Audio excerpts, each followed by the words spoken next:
Friends, welcome to Ratna smart kitchen. ఈరోజు ఒక మంచి రెసిపీతో మేము ముందుకు వచ్చేసాను. ఫ్రెండ్స్, ఎలా ఉన్నారు? మీరు బాగున్నారా? నేను కూడా చాలా బాగున్నాను.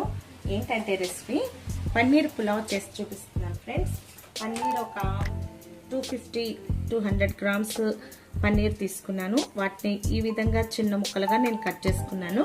మీకు పెద్ద ముక్కలు కావాలంటే కొంచెం పెద్ద ముక్కలుగా మీరు కట్ చేసుకోవచ్చు. ఇలా ముక్కలుగా కట్ చేసుకొని ఒక ప్యాన్ పెట్టుకున్నాను. కుక్కర్లో చేస్తున్నాను ఫ్రెండ్స్, ఈజీగా అయిపోతుంది. అందులో ఒక టేబుల్ స్పూన్ నెయ్యి వేసుకున్నా. నెయ్యి కరిగిన తర్వాత మనం ముందుగా కట్ చేసి పెట్టుకున్న పన్నీర్ ముక్కలను గోల్డెన్ బ్రౌన్ వచ్చేంత వరకు వేయించుకోవాలి. చాలా ఈజీగా, సింపుల్గా, టేస్టీగా ఉండే పన్నీర్ పులావ్ మీకు చేసి చూపిస్తాను ఫ్రెండ్స్. చాలా ఈజీగా అయిపోతుంది. మరి ఇంకా మన ఛానల్ని ఎవరైనా సబ్స్క్రైబ్ చేసుకోకపోతే మన ఛానల్ని సబ్స్క్రైబ్ చేయండి, లైక్ చేయండి, షేర్ చేయండి, పక్కనున్న బెల్ ఐకాన్ని క్లిక్ చేయండి. ముక్కలు వేగిన తర్వాత ఇలా పక్కన పెట్టేసుకోవాలండి. తర్వాత అదే ఆయిల్లో నేతిలోని మనం హోల్ గరం మసాలా వేసేసుకోవాలి. కొంచెం మాడింది, పర్వాలేదండి, అయినా సరే కొంచెం అడుగు పెట్టినా ఏమవదు. సో ఒక బిర్యానీ ఆకు, చెక్క, లవంగా, మొగ్గ అన్నీ వేసేసుకున్నాను. అలా వేగిన తర్వాత పొడిగా కట్ చేసి పెట్టుకున్న ఆనియన్స్ని వేసేసుకోవాలి. ఇందులోనే కొత్తిమీర, పుదీనాకు కూడా వేసేసుకున్నాను. వాటిని కూడా బాగా నూనెలో వేయించుకోవాలి. ఇలా వేగిన తర్వాత పొడిగా కట్ చేసి పెట్టుకున్న టమాటాలను 2 మీడియం సైజ్ టమాటాలు వేసుకొని వీటిని కూడా వేయించుకోవాలి. ఫ్రెండ్స్, ఉల్లిపాయలు, టమాటాలు ఈ విధంగా మగ్గిన తర్వాత బఠానీలు వేసేసుకోవాలి. పచ్చి బఠానీ వేసుకున్నాను నేను. వాటిని కూడా ఇలాగ నూనెలో వేయించుకోవాలి. తర్వాత ఒక టేబుల్ స్పూన్ వరకు అల్లం వెల్లుల్లి పేస్ట్ యాడ్ చేశాను. ఈ అల్లం వెల్లుల్లి పేస్ట్ కూడా పచ్చి వాసన పోయేంత వరకు మనం వేయించుకోవాలి. ఇందులోనే ధనియాల పౌడర్, జీలకర్ర పౌడర్, కొంచెం గరం మసాలా కూడా యాడ్ చేసేసుకుందాం.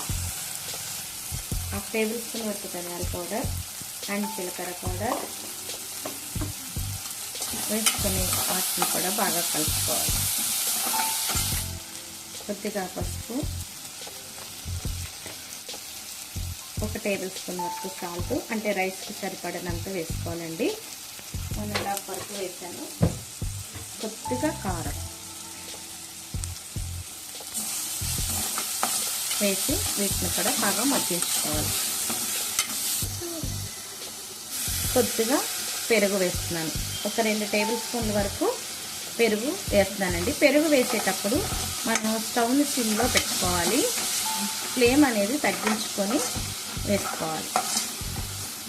నా దగ్గర ఇప్పుడు పాలు లేవు, అందుకని నేను యాడ్ చేయట్లేదు. పాలు కూడా వేసుకున్నామనుకో సూపర్ టేస్ట్గా ఉంటుంది. రైస్ చాలా షైనీగా వస్తాయి పాలు వేసుకుంటే.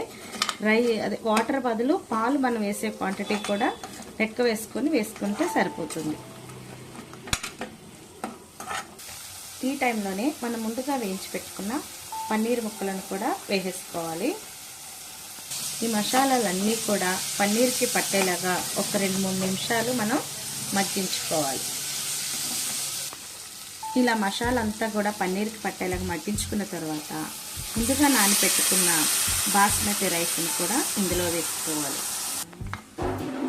ఈ బాస్మతి రైస్లో ఉన్న మాయిశ్చరైజర్ అంతా కూడా ఇంకిపోయే వరకు మనం ఫ్రై చేసుకుంటే మనం వేసిన మసాలాలన్నీ కూడా పన్నీర్కి, రైస్కి పట్టి టేస్ట్గా ఉంటుంది. ఫ్రెండ్స్, ఊరికే కలపకూడదు, ఎందుకంటే బాస్మతి రైస్ విరిగిపోతాయి. ఆల్రెడీ మనం నానపెట్టుకున్నాం కాబట్టి ఒక 1/2 అవర్ నానపెట్టుకున్నాం కాబట్టి ఎక్కువగా మనం కదిపితే రైస్ అనేది విరిగిపోతుంది. ఇలా పెట్టుకొని మనం ఒక 2-3 నిమిషాలు ఆ మాయిశ్చరైజర్ అంతా పోయేంత వరకు హై ఫ్లేమ్లోనే పెట్టుకొని ఉడికించుకోవాలి.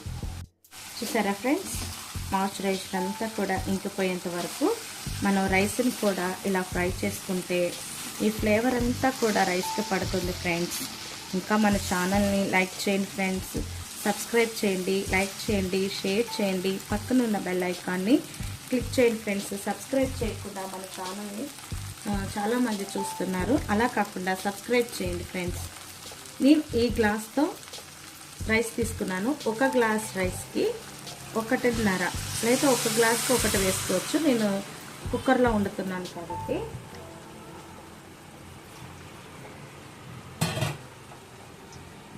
నేను 1.5 గ్లాస్ వరకు వాటర్ యాడ్ చేశాను.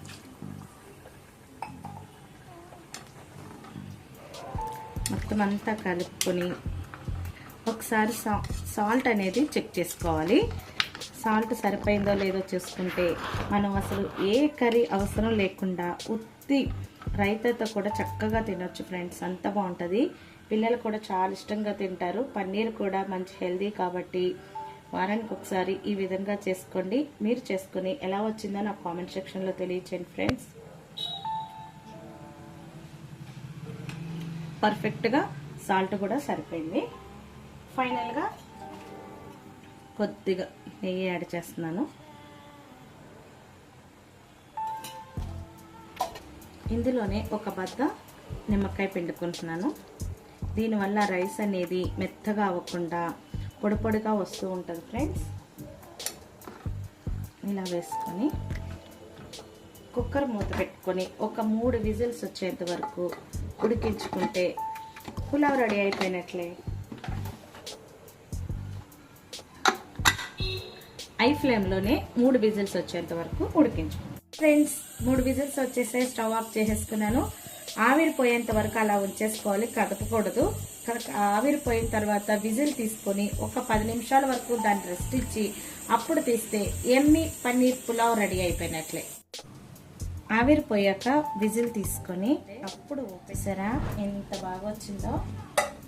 మనం అప్పుడే కదపకూడదు ఫ్రెండ్స్ వీటిని. దీన్ని కూడా ఒక 5 నిమిషాల వరకు అలా వదిలేస్తే చాలా బాగుంటుంది. ఎమ్మీగా వచ్చిందో. ఈ రైనీ సీజన్లో ఇలాగా వేడి వేడి పులావులు చేసుకొని తింటే సూపర్ అంటే సూపర్ రుచిగా ఉంటుంది ఫ్రెండ్స్. ఇదిగోండి వేడి వేడిగాని మనం కర్రీ ఏమీ అవసరం లేదు దీనికి. ఇంకా చక్కగా రైతాగా చేసుకొని తిన్నామంటే ఇంక సరిపోతుంది. మనకి లంచ్ బాక్స్లో ఈజీగా కూడా అయిపోతుంది. పిల్లలు కూడా చాలా ఇష్టంగా తింటారు పన్నీర్ పులావు.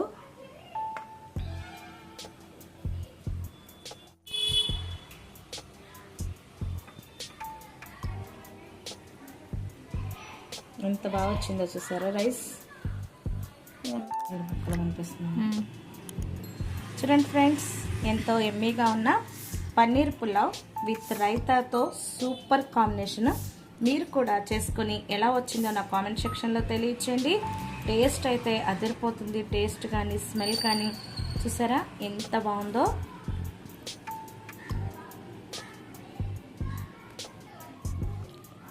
సూపర్ అంటే సూపర్ ఉంది ఫ్రెండ్స్. మీరు కూడా రెడీ చేసుకుని ఎలా వచ్చిందో కామెంట్ సెక్షన్లో తెలియచేయండి. మరి ఇలాంటి రెసిపీస్ కోసం మీరు రత్న స్మార్ట్ కిచెన్ని సబ్స్క్రైబ్ చేసి లైక్ చేసి షేర్ చేయండి ఫ్రెండ్స్. మరొక మంచి వీడియోతో మేము ముందుకు వస్తాను. అంతవరకు బాయ్.